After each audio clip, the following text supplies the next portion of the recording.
बच्चों अक्सर लोग ये पूछते हुए पाए जाते हैं कि ये जो मैथ्स आप पढ़ते हो, जो ट्रिग्नोमेट्री पढ़ते हो, ये साइन थीटा कॉस थीटा ये सारा कुछ, इन सब का रियल लाइफ में यूज क्या है? ऐसा होता है ना? तो आज हम करेंगे वो टॉपिक जहां हम सीखेंगे real life applications of trigonometry. Welcome back my son in math family, this is Renu Shukla, your maths learning buddy, and today's topic is heights and distances. So let's sign in to start. तो बच्चों ये पेड़ देख रहे हो, ये पेड़ देख रहे हो। अगर हमसे कहा जाए कि इस पेड़ की हाइट नापिए, ये रही इसकी हाइट। पेड़ बहुत ऊंचा वाला पेड़ है जिसका डायग्राम बना है, ठीक है। तो अगर हमें इस पेड़ की हाइट नापनी है तो क्या ये पॉसिबल है कि हमें इंची टेप लेकर के जुट जाए इसकी हाइट नापने के लिए, या कोई स्केल लेकर इसकी हाइट नापना शुरू कर दें? मुश्किल है। बट ट्रिग्नोमेट्री के साथ, हाइट्स एंड डिस्टेंसेस के साथ ये चीज आसान हो जाती है। आसान कैसे हो जाती है?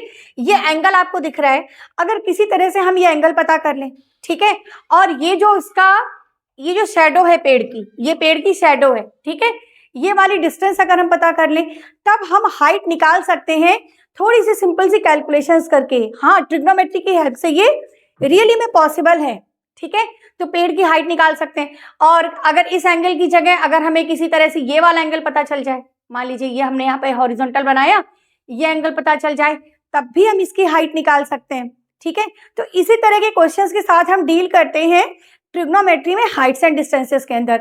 अब कैसे करते हैं, थोड़े से टेक्निकल टर्म्स पता कर लेते हैं, फिर शुरू करते हैं। तो टेक्निकल टर्म्स हमारे क्या हैं? आपने सुना होगा एंगल ऑफ एलिवेशन और एंगल ऑफ डिप्रेशन, ठीक है। ये एंगल ऑफ एलिवेशन और एंगल ऑफ डिप्रेशन, अगर ये चीज समझ में आ गई ना तो समझ लीजिए कि आपको Heights and distances more than 50% समझ में आ चुकी है। रेस्ट डिपेंड करता है कैलकुलेशंस के ऊपर, ठीक है। तो सबसे पहले हम देखते हैं कि एंगल ऑफ एलिवेशन क्या होता है। एलिवेशन मतलब क्या होता है? एलिवेट करना मतलब ऊपर जाना, ठीक है। एलिवेट करना मतलब ऊपर जाना। मान लीजिए कि हम किसी भी ऑब्जेक्ट को देख रहे हैं जो हमसे ऊंचा है, ठीक है। सपोज करिए यहां पर कोई ऑब्जेक्ट है, ठीक है, ये कोई ऑब्जेक्ट है और हम उसे यहां से देख रहे हैं, ये हमारा आई लेवल है, ठीक है। यहां से हम उस ऑब्जेक्ट को देख रहे हैं जो हमारी आंख से ऊपर है। तो हम क्या करें, यहां से यहां तक, जहां से जहां तक देख रहे हैं हमने बनाई एक लाइन, ठीक है। जहां से जहां तक हम देख रहे हैं हमने बनाई एक लाइन। इस लाइन को कहते हैं लाइन ऑफ साइट। क्या बोलते हैं इसे? Line of site. और जहां से देखा जा रहा है, कहां से देखा जा रहा है? आई कहां पर है? यहां पर, ये आई है। आई लेवल पर हम बना दें हॉरिजॉन्टल, ठीक है।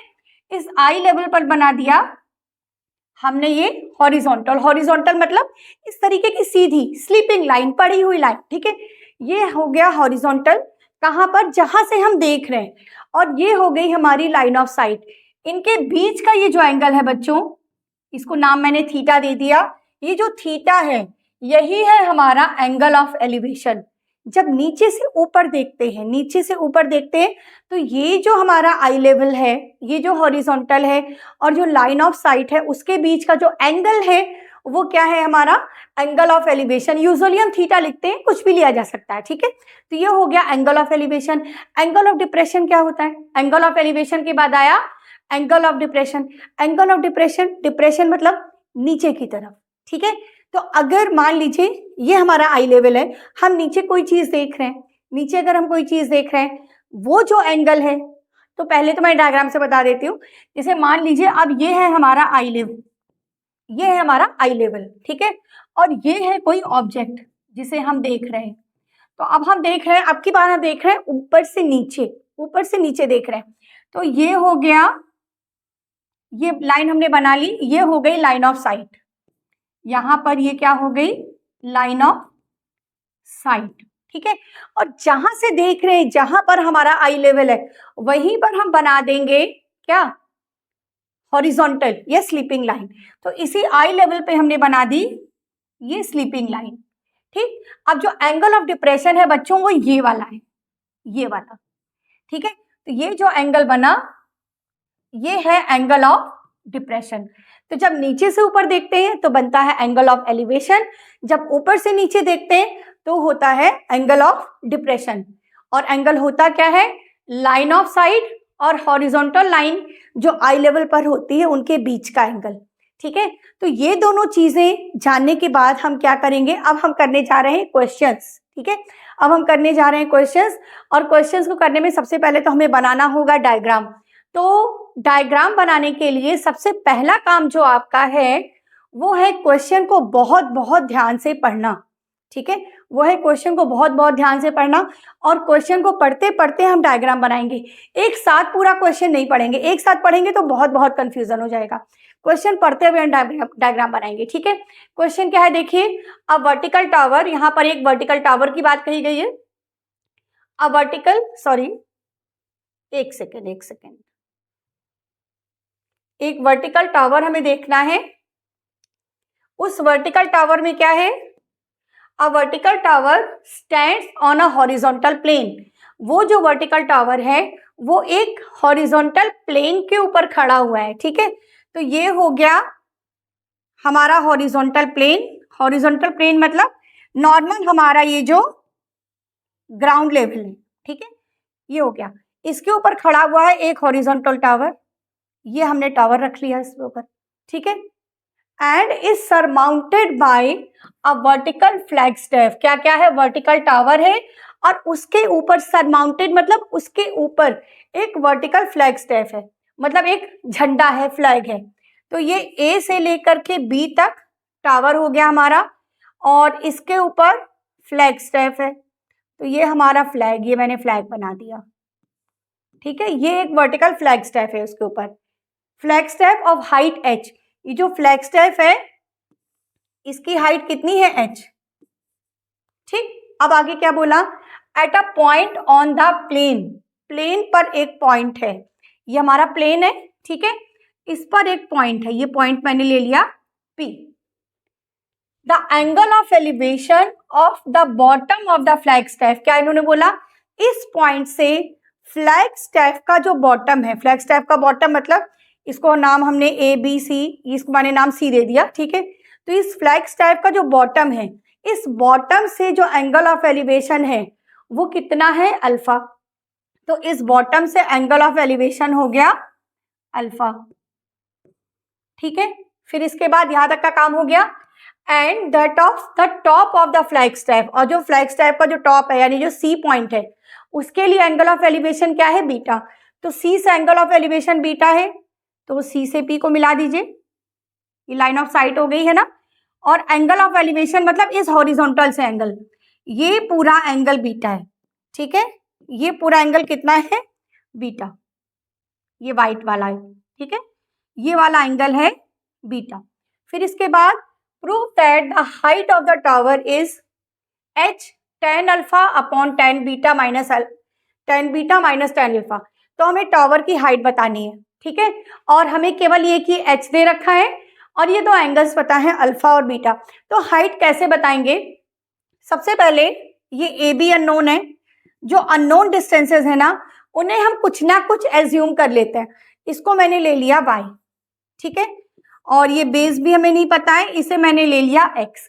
एक बात और बता दूं आपकी जानकारी के लिए कि ये जो हाइपोटेनस होता है ना, मोस्ट ऑफ द क्वेश्चंस में, मोर देन 90% क्वेश्चंस में इसका यूज नहीं होता है। ठीक है, ज्यादातर हम फॉर्मूला लगाते हैं tan थीटा का, ठीक, जिसमें इसका यूज नहीं होता है। तो इसको कुछ भी एक्स वाई जेड लेने की जरूरत फिलहाल नहीं है। ठीक है, तो ये x हो गया, y हो गया, h हो गया। हमें निकालना क्या है, ये ध्यान में रखेंगे। तो हमें बच्चों यहाँ पर निकालना है y, तो ये हम ध्यान में रखेंगे कि हम क्या निकालेंगे, y निकालेंगे। ठीक है, अब हम देखेंगे यहाँ पर ट्राइंगल के अंदर, इस डायग्राम में देखेंगे कि राइट ट्राइंगल हमें कहाँ मिल रहा है। तो यहाँ हमें दो राइट ट्राइंगल मिल रहे हैं, एक तो APB और दूसरा CPB। ठीक है, तो पहले मैं लेती हूँ इस वाले राइट ट्राइंगल को, छोटे वाले को, ABP में, इन ट्राइंगल ABP। तो ABP में एंगल क्या है, अल्फा। ठीक है, tan अल्फा, tan का ही फॉर्मूला लग रहा है। ठीक है, परपेंडिकुलर अपॉन बेस मतलब y upon x, cross multiply कर लो, y equal to x tan alpha, इसे इक्वेशन नंबर 1 डाल के छोड़ दो। ठीक है, अब दूसरा राइट ट्राइंगल ढूंढो। दूसरा राइट ट्राइंगल हमारा कौन सा है, दूसरा है ये बड़ा वाला CBP, in triangle CBP। CBP में एंगल क्या है, पूरा बीटा, तो ये हो गया tan बीटा। परपेंडिकुलर ये पूरा यहाँ से यहाँ तक, ठीक, h प्लस वाई, परपेंडिकुलर हो गया h प्लस वाई, बेस है x, हमें निकालना क्या है, हमें निकालना है y, ये बात ध्यान में रखेंगे कि हमें y निकालना है, क्रॉस मल्टीप्लाई यहाँ भी कर लो, h plus y equal to x tan beta. अब जो हमें प्रूफ करना है वहां पर h तो देखो हमें चाहिए, ठीक है, h हमें चाहिए, तो h से हमें कोई दिक्कत नहीं है, हमें दिक्कत है इस x के साथ, हमें दिक्कत है इस x के साथ, और ये दिक्कत कहाँ से दूर होगी, ये दिक्कत दूर होगी इक्वेशन नंबर 1 से।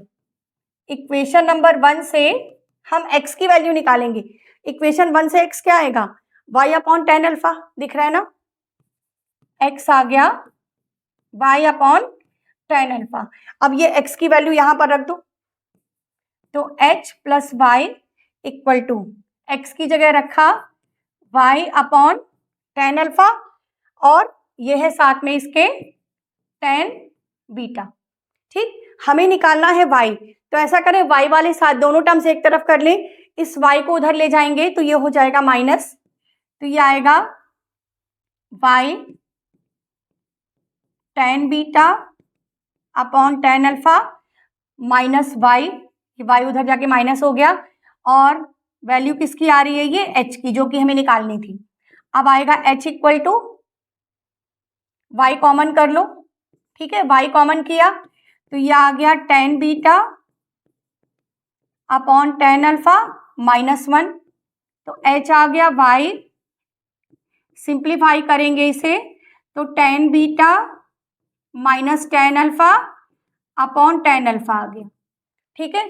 हमसे पूछा क्या गया क्वेश्चन में y की वैल्यू, तो y निकालना है, तो इस टेन अल्फा को इधर भेज देंगे, ठीक है, तो h के साथ पहुंच जाएगा, तो y आ जाएगा h टेन अल्फा अपॉन ये ten beta minus ten alpha भी इधर अपॉन में पहुंच जाएगा, upon ten beta minus ten alpha, तो ये आ गई y की वैल्यू।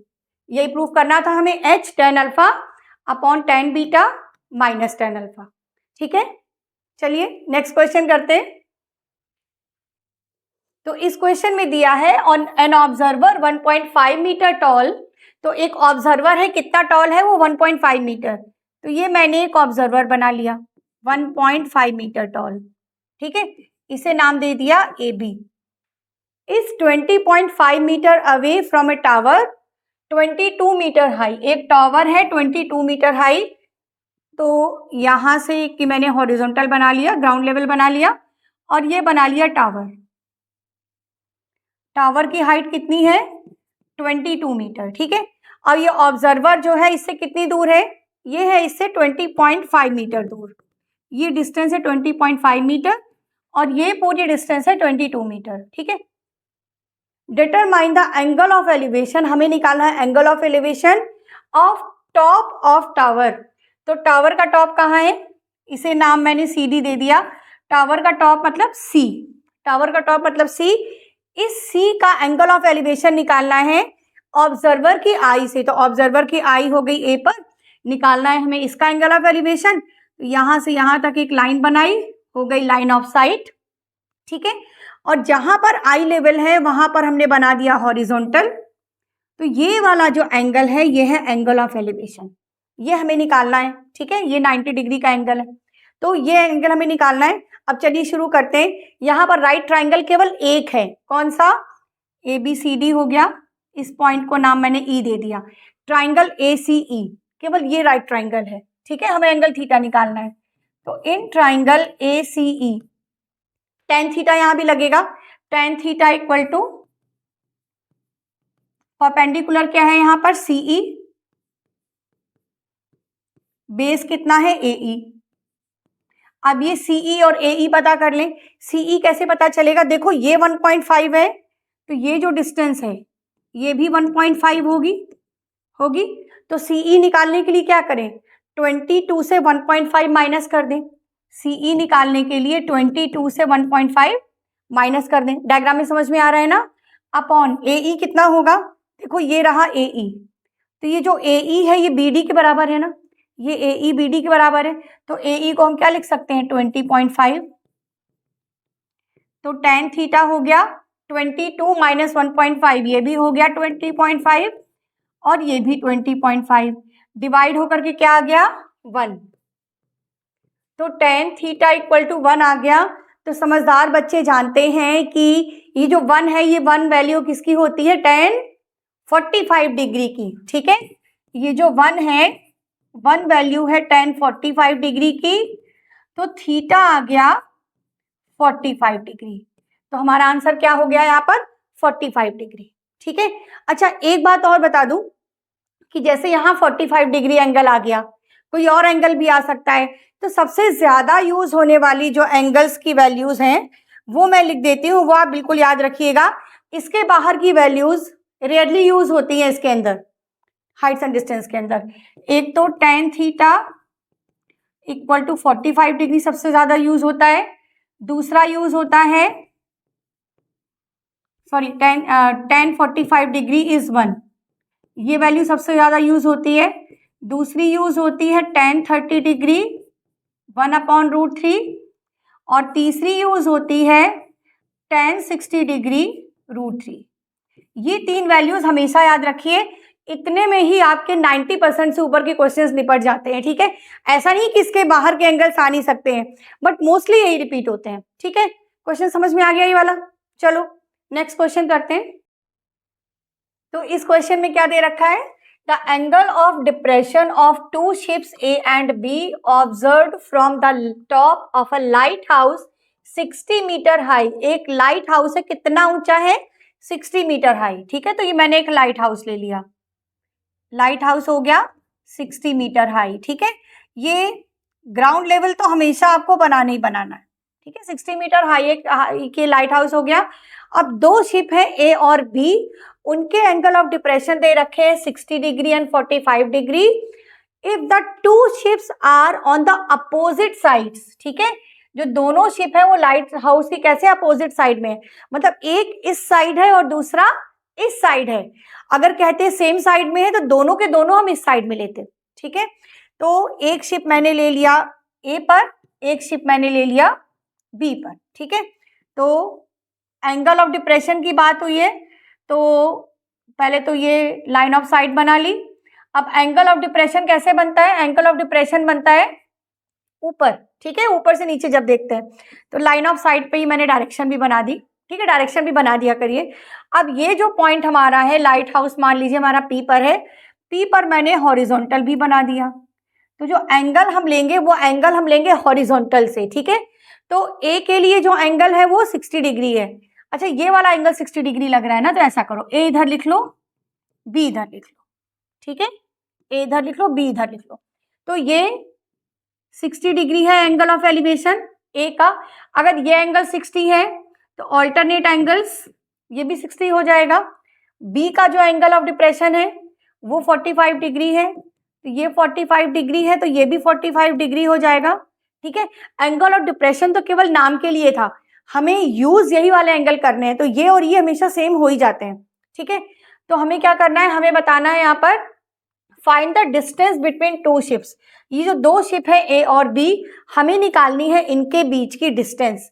ये पॉइंट मान लीजिए C, तो हम क्या करेंगे, एक बार ये ट्राइंगल लेंगे, राइट ट्राइंगल हो गया ये भी, एक बार ये ट्राइंगल लेंगे, ठीक है, BC निकालेंगे, एक बार ये ट्राइंगल लेंगे AC निकालेंगे, और दोनों को कर देंगे ऐड। तो पहले हम लेते हैं triangle PBC। In triangle PBC angle कितना है 45 degree, tan 45 degree, perpendicular 60, base कितना है BC, ठीक है। tan 45 डिग्री जल्दी से बोलो 1, 60 अपॉन BC, तो BC हो गया 60 को यूनिट दे रखी मीटर, तो BC आ गया 60 मीटर, ठीक है।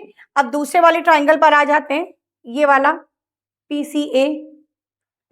इन ट्राइंगल PCA, PCA में एंगल कितना है 60 डिग्री, तो tan 60 डिग्री, परपेंडिकुलर इसके लिए भी 60 है, और बेस कितना है AC, ठीक है।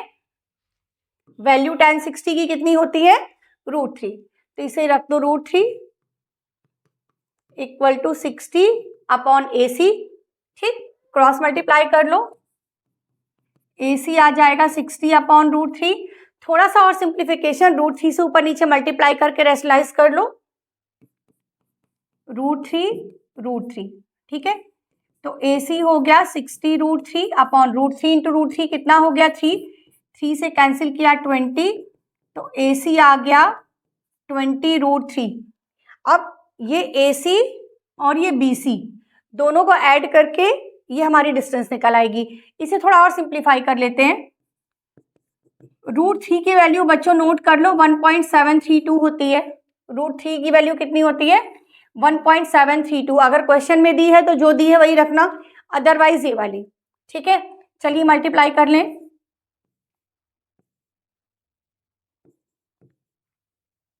ये आ गया 34.640, ठीक है। अब इस 30.640 और ये 60 मीटर दोनों को कर देते हैं ऐड, तो हमें निकालना क्या था डिस्टेंस, मतलब BA। तो AB हो जाएगा, दोनों को ऐड कर लो, 34.64 प्लस दूसरी वाली क्या थी डिस्टेंस 60, ऐड करने पर आ जाएगा 94.64 मीटर, ठीक है। तो ये हो गया हमारा आंसर। ओके, करते हैं ये क्लाउड वाला क्वेश्चन, बहुत बहुत इंपॉर्टेंट है बोर्ड एग्जाम के लिए। क्या है क्वेश्चन में, the angle of elevation of a cloud, कहां से, from a point h metres above lake, मतलब एक लेक है, उस लेक से h मीटर ऊपर एक पॉइंट है और उस पॉइंट से क्लाउड का एंगल ऑफ एलिवेशन है। तो पहले डायग्राम बनाते हैं, मैं बनाती हूँ एक लेक, ठीक है। तो ये एक लाइन है और इसके नीचे ये लेक है, ठीक है, ये एक लेक है। अब इस लेक से h मीटर ऊंचाई पर, h मीटर ऊपर एक पॉइंट है, ये लेक हो गई पूरी, ठीक है। अब इस लेक से h मीटर ऊपर एक पॉइंट है, तो ये h मीटर ऊपर एक पॉइंट हो गया, ये डिस्टेंस h है, ठीक है। नाम दे दो BC, नाम आपकी मर्जी, आप कुछ भी दे दो। अब इस पॉइंट से एक क्लाउड है, उस क्लाउड का जो एंगल ऑफ एलिवेशन है वो है अल्फा, मतलब क्लाउड इस पॉइंट से ऊपर है, ठीक है। तो ये मैंने यहां पर ले लिया क्लाउड। अब इस क्लाउड का एंगल ऑफ एलिवेशन इस पॉइंट से, तो इस पॉइंट से इस क्लाउड को मिला दिया, ये हो गई हमारी line of site. Angle of elevation के लिए हमें बनाना पड़ेगा हॉरिजॉन्टल, ये मैंने हॉरिजॉन्टल लाइन भी बना दी। ये जो एंगल ऑफ एलिवेशन है ये कितना है, अल्फा है, ठीक है, ये एंगल ऑफ एलिवेशन अल्फा है, ठीक। और ये जो पॉइंट है हमारा, एक सेकेंड, ये जो पॉइंट दिख रहा है ये है हमारा क्लाउड, ये है क्या क्लाउड। अब आगे क्या बोला, इज अल्फा, ठीक। And the angle of depression of its reflection, अब इस क्लाउड का जो रिफ्लेक्शन है, एक बात ध्यान देना, क्लाउड यहां पर है, ठीक है, क्लाउड का रिफ्लेक्शन जाएगा इस लेक के अंदर, तो रिफ्लेक्शन के लिए मैंने इस लाइन को इस तरह से मिला दिया। ये जो पॉइंट है बच्चों, कुछ अलग कलर यूज कर लेते हैं, ये जो पॉइंट है ये है क्लाउड का रिफ्लेक्शन, ठीक है। इस पॉइंट को कुछ नाम दे दे, BC हो गया, इसे A मान लो, ABCD, ये D पर है रिफ्लेक्शन।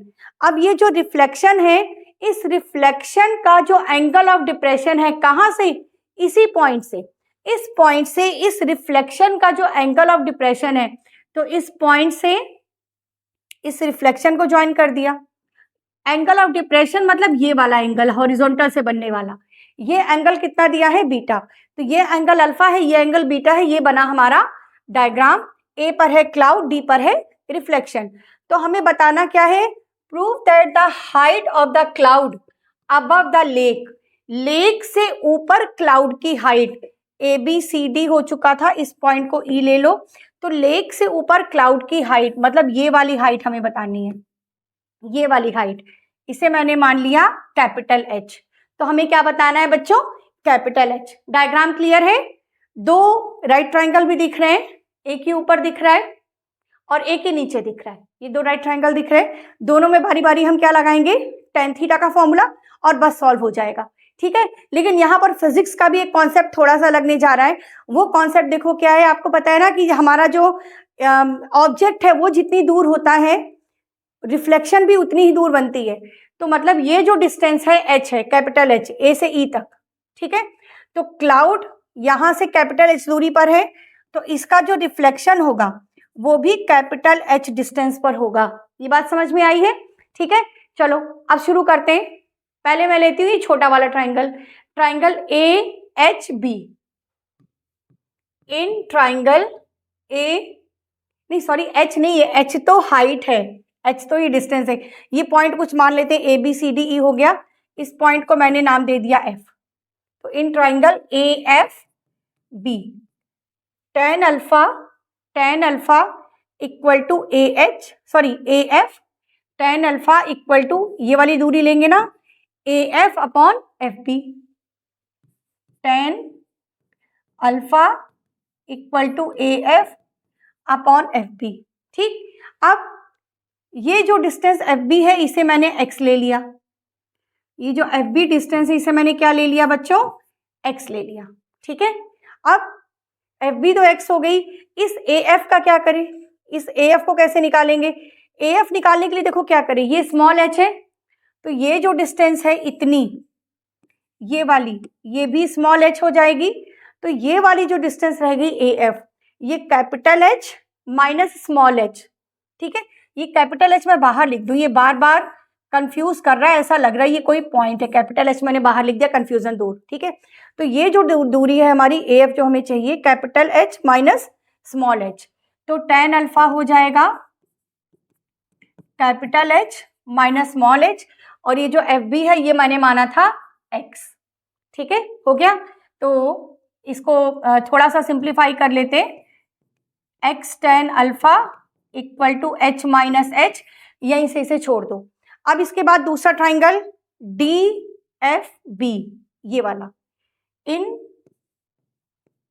ट्राइंगल DFB, इस वाले ट्राइंगल में एंगल कितना है, बीटा, तो ये हो गया tan बीटा। इस बीटा के लिए परपेंडिकुलर क्या है, F से लेकर के D तक, इस बीटा के लिए जो परपेंडिकुलर है वो F से लेकर के D तक, तो ये हो गया F से लेकर D तक, और बेस यही वाला है FB, ठीक है, बेस यही है FB। चलो वैल्यूज रख लें, तो ये हो गया tan बीटा इक्वल टू, अब ये जो FD है, FD कितना होगा, डायग्राम को देखो, FD capital H plus small h, ठीक है। तो ये हो गया H plus H upon x, ठीक। अब यहां पर क्रॉस मल्टीप्लाई फिर से कर लो, तो x tan बीटा आ गया H प्लस H, हमें निकालना है कैपिटल H, तो हम क्या करें, x की वैल्यू यहां से निकाल कर यहां रख दें। x की जगह क्या लिख सकते हैं, देखो अगर इक्वेशन 1 को ध्यान से देखो, इक्वेशन 1 को ध्यान से देखो, तो x को हम ले सकते हैं h minus h sorry upon tan alpha, तो x की जगह ये रख दें, h minus h upon tan alpha, और ये यहां पर है tan beta equal to h plus h। Keep in mind कि हमें कैपिटल H निकालना है, ब्रैकेट ओपन कर लो, h tan beta minus h tan beta equal to h tan alpha plus h tan alpha. Small h एक तरफ कर लो, capital H एक तरफ कर लो। अब इस कैपिटल H को इधर लाएंगे, h tan अल्फा को इधर लाएंगे, तो h tan beta minus h tan alpha equal to h tan alpha plus h tan beta, capital H कर लो common, tan beta minus tan alpha, small h कर लो common, tan alpha plus tan beta, ठीक है। तो capital H हो जाएगा h tan alpha plus tan beta upon tan beta minus tan alpha, ठीक है, प्रूफ हो गया, h tan beta plus tan alpha upon tan beta minus tan alpha. तो ये क्वेश्चन हो गया प्रूफ। इसे कर लो नोट, और साथ में एक बात और नोट कर लो, बहुत बहुत हाई चांसेस है कि ये क्वेश्चन आपके एग्जाम में आने वाला है। ठीक है, चलिए हो गया। तो अब ये है बलून वाला क्वेश्चन, अगेन बहुत ज्यादा इंपॉर्टेंट है आपके बोर्ड एग्जाम के लिए। ठीक है, तो चलिए करते हैं बलून वाला question. A round balloon of radius r subtends an angle alpha at eye of the observer.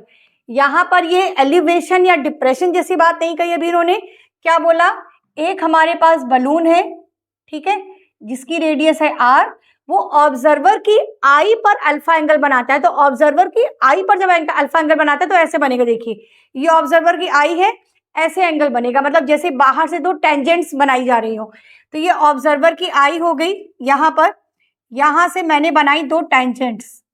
ठीक है, तो ये जो अल्फा एंगल है ना, ऑब्जर्वर की आई से बनने वाला एंगल, तो ये टेंजेंट्स के बीच का एंगल होगा। तो टेंजेंट्स बना लेते हैं यहां इसी पॉइंट से कुछ ऐसे। ठीक है, ये वाला एंगल अल्फा है, समझ में आ गया। ये मैंने ले लिया, यहां कहीं हमारा होगा इसका सेंटर, सेंटर को मैंने नाम दे दिया सी। ठीक है, while the angle of elevation beta of it centre. अब यहीं से इसी पॉइंट से इस सेंटर का जो एलिवेशन है वो है बीटा। तो यहां से मैंने क्या किया, सेंटर को मिला लिया। ठीक है, यहां से सेंटर को मिला लिया, और एलिवेशन के लिए जाहिर सी बात है हमें हॉरिजॉन्टल बनाना पड़ेगा, और यहां से ये परपेंडिकुलर भी डाल लिया। ठीक है, तो ये वाला जो एंगल है, ये जो व्हाइट वाला है ये पूरा, ये एंगल बीटा है। ठीक, अब इसके बाद ये जो पॉइंट्स हैं इन्हें दे दीजिए नाम ए और बी, और इसे नाम दे देते हैं ए बी सी डी, नाम दे दो इसे। ठीक है, अब मैंने क्या किया, ए सी सी को मिला दिया, ए सी सी को मिला दिया, तो देखिए ये रेडियस है और ये क्या है, टेंजेंट है। रेडियस और टेंजेंट के बीच का एंगल 90 होता है, ध्यान रखिएगा। इसी तरह से सी और बी को मिला दिया, ये एंगल भी 90 होगा। ठीक, ये रही रेडियस और ये रही टेंजेंट, रेडियस और टेंजेंट के बीच का एंगल 90 डिग्री। अब इसके बाद हमें बतानी है height of centre of balloon. Balloon का जो सेंटर है सी, उसकी हाइट, मतलब ये हाइट बतानी है, इसे नाम दे देते हैं ई। तो हमें बताना क्या है यहाँ पर, सीई, सीई हमें निकालना है। ठीक है, तो सीई निकालने की तरफ आगे बढ़ते हैं, और रेडियस दी है आर, रेडियस आर है, मतलब ये जो ए सी है ये आर हो गया, और ये जो बी सी है ये भी हो गया आर। अब अगर हम इस ट्राइंगल को लेंगे, सीई निकालने के लिए ये ट्राइंगल लेना पड़ेगा। ठीक है, तो इस ट्राइंगल को अगर हम लेंगे बच्चों, तो हमें इस ट्राइंगल की कोई ना कोई साइड पता होनी चाहिए, या तो हमें सी डी पता हो, या तो हमें डी ई पता हो। ठीक है, तो हम सी डी को पता करने की कोशिश करते हैं। सी डी कैसे पता करेंगे, हम लेने जा रहे हैं बेटा ये वाला ट्राइंगल, कौन सा, ए डी सी। हम कौन सा ट्राइंगल लेने जा रहे हैं, ए डी सी। अब इस ट्राइंगल में हम करेंगे क्या, ये भी देख लो बेटा, ये पूरा एंगल अल्फा है ना, ये पूरा एंगल अगर अल्फा है तो ये दो पार्ट्स में डिवाइड हो जाएगा, क्योंकि ये दो टेंजेंट्स बन रही हैं। ज्योमेट्री में पढ़ा होगा दो टेंजेंट बनती हैं, तो ये दो ट्राइंगल हमारे कॉन्ग्रुएंट होते हैं। ये दोनों एंगल भी, ये जो लाइन है ये इस एंगल को क्या करती है, बाइसेक्ट करती है। जो सेंटर वाली लाइन है ये इस पूरे एंगल को क्या करती है, बाइसेक्ट करती है। तो ये जो एंगल है ये हो गया अल्फा बाई 2। कौन सा angle, C A, C D A में, सी डी ए में ये एंगल कितना हो गया, alpha by 2। In triangle A D C या सी डी ए,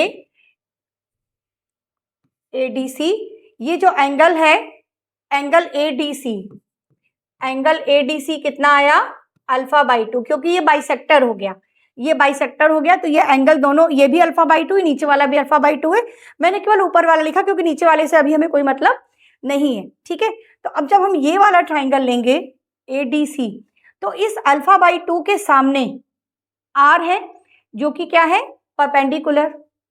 ठीक है, ये है परपेंडिकुलर, और 90 डिग्री के सामने वाली लाइन, हमें सी डी ही तो चाहिए फिलहाल हमें सी डी चाहिए। तो 90 के सामने वाली लाइन क्या है, ये हो गई हाइपोटेनस। तो परपेंडिकुलर और हाइपोटेनस में कौन सा फॉर्मूला लगेगा, साइन का। इकलौता ऐसा क्वेश्चन है आपके सिलेबस का जहां tan के अलावा कोई दूसरा फॉर्मूला लगने जा रहा है।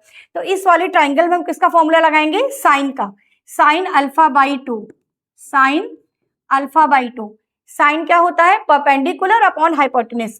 तो परपेंडिकुलर तो हो गया r, ठीक है, परपेंडिकुलर हो गया r, और हाइपोटेन्यूज कितना हो गया? 90 के सामने वाली साइड CD, CD हो गया इसका हाइपोटेन्यूज। ठीक, तो यहां से CD निकाल सकते हैं, R आ जाएगा, सॉरी CD आ जाएगा R upon sine alpha by to. अब हमें ये पता है बहुत अच्छी तरह कि जो साइन अल्फा बाई टू है ये अगर डिनोमिनेटर से न्यूमरेटर में जाएगा तो ये कॉसेक अल्फा बाई टू बन जाएगा। ठीक है, तो CD आ गया R cosec alpha by to. इसको यहीं पर छोड़ दो अभी, तो ये आ गया CD की वैल्यू। ठीक है, तो बच्चों अब हम लेंगे ये वाला ट्राइंगल CDE, ये जो व्हाइट वाला ट्राइंगल है इसमें DE, ये वाला ट्राइंगल, इस ट्राइंगल में हम फिर से साइन का फॉर्मूला लगाएंगे। ठीक है, तो यहाँ पर एंगल कितना दिख रहा है हमें? साइन बीटा, यहाँ पर एंगल बीटा है। साइन क्या है? Perpendicular upon hypotenuse. तो परपेंडिकुलर कितना है? CE है, तो ये CE हो गया। ठीक है, और हाइपोटेन्यूज कितना है हमारा? CD, ये रहा CD। ठीक है, अब CE निकालना है अगर, तो CE हो जाएगा CD साइन बीटा।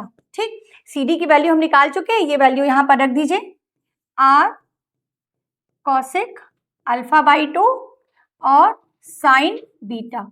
तो ये आ गया हमारा आंसर। ठीक है, चलिए नोट कर लीजिए, R cosec alpha by two sign beta.